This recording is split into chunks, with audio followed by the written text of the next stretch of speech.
O ministro Alexandre de Moraes, do Supremo Tribunal Federal, determinou a abertura de um inquérito pela Polícia Federal para investigar suspeitas de insider trading depois da compra e venda de dólares com lucro de até 50% antes do anúncio de sanções comerciais dos Estados Unidos ao Brasil. A decisão atende a um pedido da Advocacia Geral da União, que aponta transações atípicas horas antes do anúncio das tarifas de 50% ao Brasil. Segundo o órgão, há indícios de uso de informação sigilosa. O advogado Luca Gonçalves, especialista em direito empresarial, explica o que é essa prática de insider trading. Vamos ouvir. Insider trading é uma prática ilegal que acontece quando uma pessoa utiliza-se de dados ou informações relevantes que ainda não foram divulgados ao público em geral, que possam impactar no preço de um ativo, seja ações de uma companhia ou câmbio, visando obter vantagem na operação de compra ou venda desse ativo. Um exemplo prático seria o diretor de uma empresa que, em razão do seu cargo, tem a ciência de que essa empresa será vendida ou alguma outra situação que possa acarretar no aumento do valor das ações. E utilizando-se dessa informação privilegiada, tendo a ciência de que logo após publicada a notícia as ações iriam disparar, ele adquire as ações da empresa, lucrando logo ali após a publicação da notícia. Isso se trata de insider trading. Na situação do mercado de câmbio é muito parecida. Vamos dizer que um servidor público tem acesso antecipado a uma decisão do Banco Central que fará com que o dólar suba. E antes da publicação oficial dessa decisão, ele adquire dólares visando ali lucrar logo após a oficialização dessa decisão. Quem comete o insider trading pode receber uma pena de reclusão de 1 a 5 anos e uma multa de até 3 vezes o valor da vantagem obtida com a informação privilegiada. Tá aí, portanto, a explicação do advogado. Eu lembro que em 9 de julho, o presidente dos Estados Unidos, Donald Trump, enviou uma carta ao presidente Lula para anunciar o novo tarifaço contra o Brasil. De acordo com o gestor da Toulouse Capital, Spencer Hackinian, houve movimentações bilionárias pouco antes e também logo após esse anúncio que foi feito por Donald Trump às 4h17 da tarde. Ele relatou no X, que é o antigo Twitter, que os lucros com as operações podem ter chegado a 50% em menos de 3 horas. O post foi citado pela AGU no pedido que foi feito ao Supremo Tribunal Federal.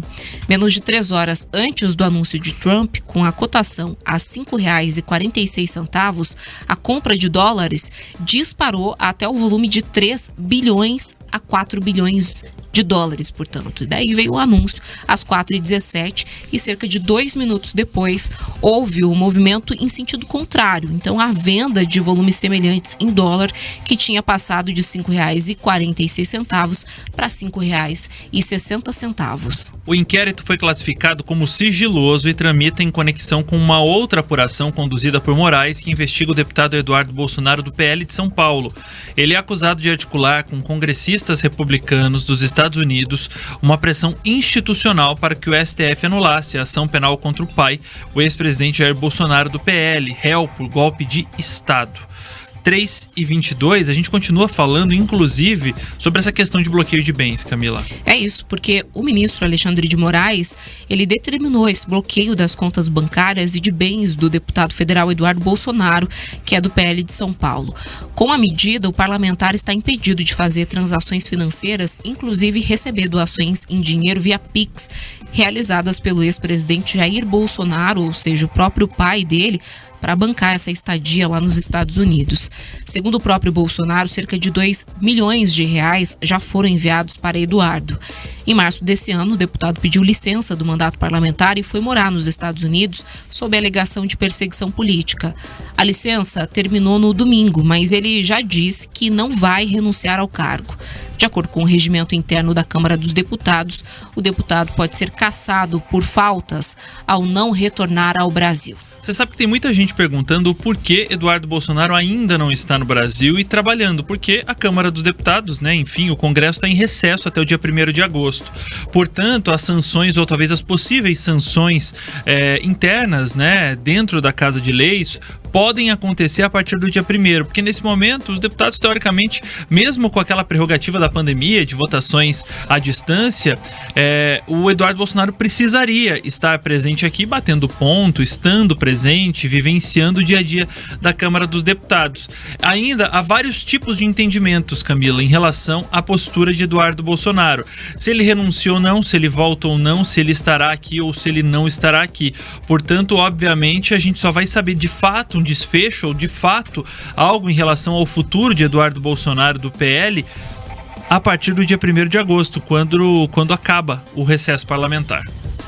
E a gente vai seguir, claro, acompanhando isso, até porque há uma dúvida em relação ao papel do Eduardo Bolsonaro nos Estados Unidos. Essa articulação toda. Em toda a articulação, exato. Tanto que você tem aqui, né, a gente acabou de falar sobre essa possibilidade de insider trading, então, de informações privilegiadas de alguém que já saberia o que estaria sendo articulado pelo governo dos Estados Unidos. E lembrando, não é uma acusação porque sequer a gente tem essas informações se Eduardo tem ou não uma abertura suficiente dentro da Casa Branca. Mas fato é que alguém tinha informação privilegiada de que esse tarifaço seria anunciado. E lembrando que no Brasil, os setores mais afetados e o próprio governo se demonstrou muito surpreso com a notícia. A própria base bolsonarista ficou muito surpresa com o anúncio de Trump de um tarifaço injustificado em 50% ao Brasil, considerando que o país tem superávit nessa balança comercial aqui com o nosso país. Portanto, escola, entender de onde partiu esse vazamento, quem é que tinha essa informação privilegiada e como que isso acabou afetando, prejudicando o mercado, porque você coloca, né, em desvantagem todos aqueles outros que operam o mercado de uma forma técnica e que não têm conhecimento de uma informação como essa, que poderia garantir aí essa valorização, esse lucro de 50%. Imagina, né, em 3 horas você aumentar aí o seu patrimônio, tudo que foi investido em compra e venda de dólar, em 50%. Quem é que não ia gostar disso?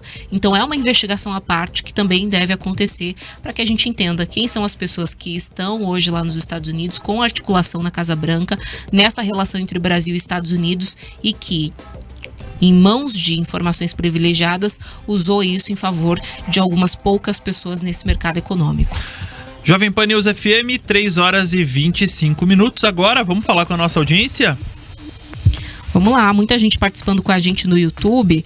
Hoje, a nossa enquete está perguntando o seguinte: você concorda com as restrições que foram impostas a Bolsonaro, sim ou não? Bastante gente já participou com a gente por lá. Vou dar aqui uma prévia. Por enquanto, 27% disseram que sim, concordam. 73%, a grande maioria, disseram que não concordam.